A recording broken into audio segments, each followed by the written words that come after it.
Hi my dear friends, praise ಅಲೋ, ದೇವರ ನಾಮಕ್ಕೆ ಸ್ತೋತ್ರವಾಗಲಿ. ಈ ದಿನದಲ್ಲಿ ಒಂದು ಸ್ಟೋರಿ ನೋಡ್ಕೊಳ್ಳೋಣ, ಬನ್ನಿ ನೋಡಿಕೊಳ್ಳೋಣ. ಒಂದು ತಂದೆ ಮಗ ಒಂದು ಗಾಳಿಪಟವನ್ನು ಹಾರಿಸುತ್ತಾ ಇದ್ರಂತೆ. ಸೊ ತಂದೆ ಆ ದಾರವನ್ನು ಹಿಡಿದುಕೊಂಡು ಆ ಗಾಳಿಪಟವನ್ನು ಎತ್ತರವಾದಂತಕ್ಕೆ ಹಾರಿಸುತ್ತಾ ಇದ್ದಂತೆ.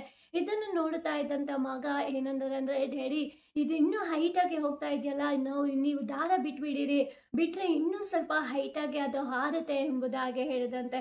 ಆಗ ಅವರ ತಂದೆ ಹೇಳಿದಂತೆ, ಇಲ್ಲ, ಇದು ನಾವು ದಾರ ನಮ್ಮ ಕೈಯಲ್ಲಿ ಇರಬೇಕು, ಬಿಟ್ರೆ ಇದು ಬಿದ್ದೋಗುತ್ತೆ ಎಂಬುದಾಗಿ ಹೇಳಿದಂತೆ. ಆದ್ರೆ ಆ ಮಗ ಕೇಳದೆ ಆ ದಾರವನ್ನು ಕಟ್ ಮಾಡಿ ಬಿಟ್ಬಿಟ್ನಂತೆ.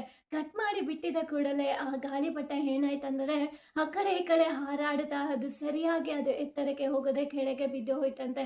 ಆಗ ಆ ಮಗ ಹೇಳಿದಂತೆ, ಅಪ್ಪ ಇದು ಇನ್ನೂ ಎತ್ತರಕ್ಕೆ ಹೋಗುತ್ತೆ, ಈ ದಾರ ನಾವು ಬಿಟ್ಟಿದ ಕೂಡಲೇ ಇನ್ನೂ ಚೆನ್ನಾಗಿ ಹೈಟಿಗೆ ಹೋಗುತ್ತೆ ಎಂಬುದಾಗಿ ನೆನೆಸ್ದೆ, ಆದ್ರೆ ಇದೇನು ಕೆಳಗೆ ಬಿದ್ದೋಗ್ಬಿಡ್ತು, ಇದು ಸರಿಯಾಗಿ ಹೋಗಿಲ್ವಲ್ಲ ಎಂಬುದಾಗಿ ಹೇಳಿದಂತೆ. ಆಗ ತಂದೆ ಹೇಳಿದಂತೆ, ಆ ದಾರ ಎಲ್ಲಿಯವರೆಗೂ ನಮ್ಮ ಕೈಯಲ್ಲಿ ಇರುತ್ತದೋ, ನಮ್ಮ ಕಂಟ್ರೋಲಲ್ಲಿ ಆ ದಾರ ಇರುತ್ತದೋ ಅಲ್ಲಿಯವರೆಗೂ ಆ ಗಾಳಿಪಟ ಸರಿಯಾದಂತ ರೀತಿಯಲ್ಲಿ ಅದು ಹಾರುತ್ತದೆ.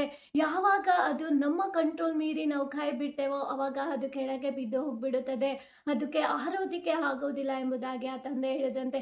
ಸೊ ಇದರಿಂದ ನಮ್ಮ ಜೀವಿತದಲ್ಲಿ ನಾವು ಏನ್ ತಿಳ್ಕೋಬೇಕು ಅಂದರೆ, ಎಲ್ಲಿಯವರೆಗೂ ನಮ್ಮ ಜೀವಿತ ಯೇಸು ಸ್ವಾಮಿಯ ಕೈಯಲ್ಲಿ ಇರುತ್ತದೋ, ನಮ್ಮ ಜೀವಿತವನ್ನು ಯೇಸು ಸ್ವಾಮಿಗೆ ಒಪ್ಪಿಸಿ ಕೊಟ್ಟಿರುತ್ತೇವೋ ಅಲ್ಲಿಯವರೆಗೂ ನಮ್ಮ ಜೀವಿತ ಒಳ್ಳೆಯ ರೀತಿಯಲ್ಲಿ ಅದು ಸ್ಮೂತ್ ಆಗಿ ಅದು ಹೋಗುವಂತದ್ದಾಗಿರುತ್ತದೆ.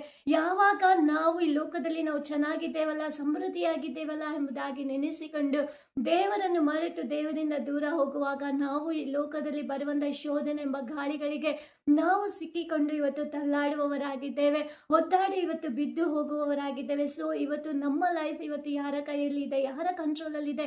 ಯೇಸು ಸ್ವಾಮಿಯ ಕಂಟ್ರೋಲ್ ಅಲ್ಲಿ ಇದ್ರೆ ಖಂಡಿತ ದೇವರು ನಮ್ಮನ್ನ ಎಡಕ್ಕಾಗಲಿ ಬಲಕ್ಕಾಗಲಿ ಆತನು ತಿರುಗುವುದಕ್ಕೆ ನಮ್ಮನ್ನ ಬಿಟ್ಟು ಕೊಡುವುದಿಲ್ಲ. ಆತನು ನಮ್ಮನ್ನ ಸುರಕ್ಷಿತವಾಗಿ ಸೇರಬೇಕಾದಂತ ಸ್ಥಳಕ್ಕೆ ಸೇರಿಸಿ ನಮ್ಮನ್ನ ನಡೆಸುವ ಆತನಾಗಿದ್ದಾನೆ. ಇವತ್ತು ನಿಮ್ಮ ಲೈಫ್ ಅನ್ನು ಪರೀಕ್ಷೆ ಮಾಡಿಕೊಳ್ಳಿರಿ.